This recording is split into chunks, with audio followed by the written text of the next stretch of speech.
Pernah heran nggak kenapa orang Tionghoa sering banget dikaitin sama kata jago bisnis? Dari warung kelontong kecil sampai konglomerat global, mereka punya cara khusus dalam muterin duit. Padahal kalau balik ke masa 1950-an, kondisi mereka bahkan lebih miskin dari Indonesia. Hidupnya susah, serba kekurangan. Tapi sekarang, Tiongkok jadi salah satu kekuatan ekonomi dunia yang bikin banyak negara minder.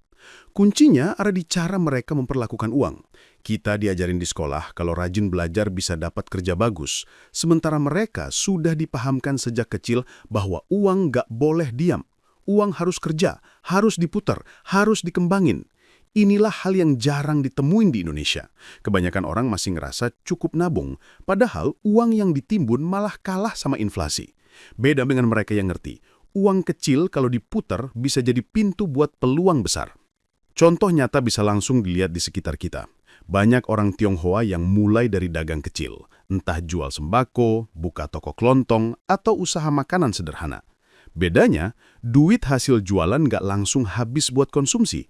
Mereka puter lagi. Untung dari jualan mie dipakai buat buka cabang.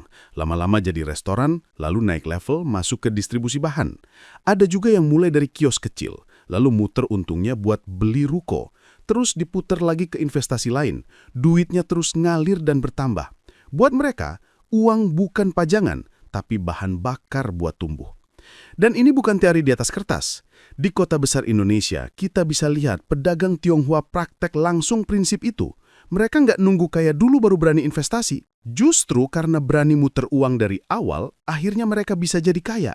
Dari mindset itulah muncul beberapa strategi utama yang kelihatan sederhana, tapi efeknya gila-gilaan kalau diterapkan terus-menerus. Pertama, mindset dagang dan muter duit. Mayoritas dari kita dicekokin kalimat klasik, rajin nabung biar ada masa depan. Kedengarannya aman, tapi nggak pernah diajarin bahwa duit itu sebenarnya harus diputer. Orang Tionghoa tumbuh dengan pola pikir, uang harus kerja, bukan tidur. Dari kecil mereka dilibatkan, jaga toko, hitung kembalian, lihat uang masuk hari ini dipakai lagi buat stok besok. Dari pengalaman nyata itu, mereka paham, kalau uang diam nilainya habis. Kalau diputer, dia melahirkan duit baru. Coba bayangin, lu punya 1 juta. Kalau disimpan di celengan, 3 bulan kemudian tetap 1 juta. Nilainya malah turun dimakan inflasi. Tapi kalau dipakai buat beli barang dan dijual lagi, untungnya bisa 100.000. Kecil, iya. Tapi itu bukti uangnya kerja. Diulang terus, nilainya naik. Sistem pendidikan kita jarang ngajarin ini. Sekolah fokus ke nilai bagus, ijazah, kerja, nabung. Beda jauh sama mereka yang ngelihat uang sebagai alat pengganda. Kedua, puter cepat, ambil tipis, menang banyak. Banyak orang mikir bisnis harus cari margin gede biar cepat kaya.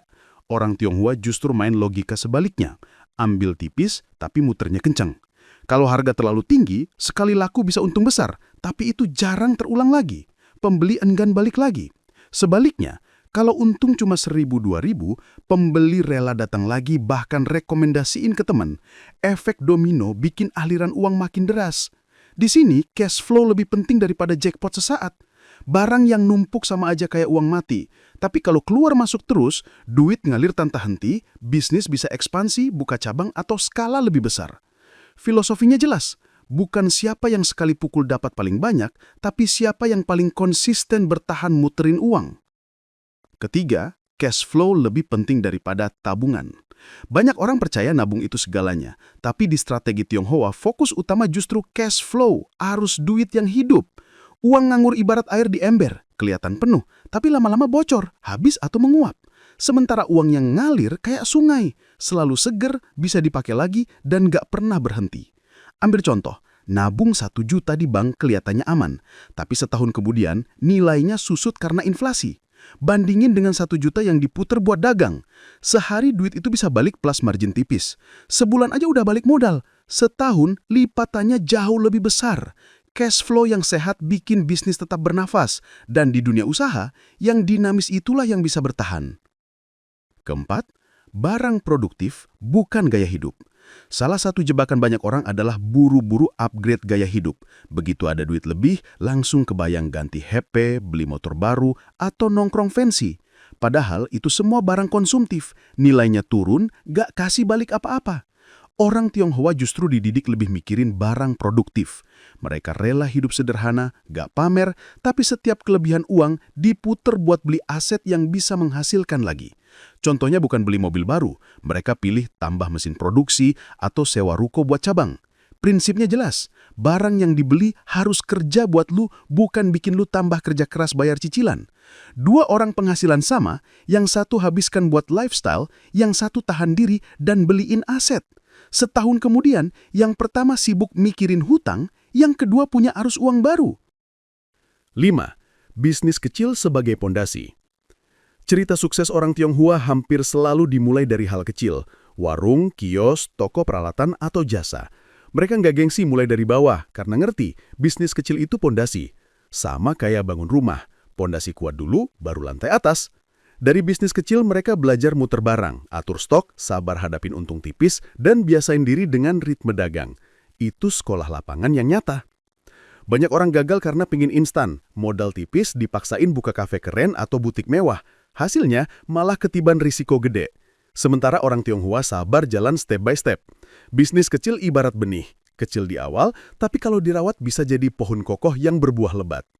Buat mereka, warung kecil bukan sekedar warung, tapi pintu masuk menuju kerajaan bisnis besar. Kerjasama dan jaringan komunitas. Rahasia lain yang jarang dilihat orang, mereka jarang jalan sendirian. Mereka sadar bisnis itu kayak perang, kalau maju sendiri gampang tumbang. Filosofinya, satu lidi gampang dipatahkan, tapi kalau jadi sapu, mustahil. Bisnis mereka nyambung satu sama lain. Toko sembako ambil barang dari saudara grosir, grosir suplai dari importir dalam lingkarannya. Transportasi diurus teman yang punya truk. Uang muter dalam jaringan mereka sendiri. Mereka juga bikin sistem arisan modal. Beberapa orang patungan, hasilnya dipakai jadi modal usaha. Dengan cara ini mereka nggak tergantung sama bank. Informasi juga jadi bagian penting. Dari supplier murah sampai trik pajak, semua dibagi dalam komunitas. Mereka percaya kaya rame-rame lebih kuat daripada kaya sendirian. Penutup, trik utama muterin duit ala Tionghoa bisa diringkas jadi punya mindset dagang, puter cepat ambil tipis, fokus cash flow, pilih aset produktif, mulai dari bisnis kecil, bangun jaringan dan main jangka panjang. Intinya bukan hasil instan, tapi konsistensi.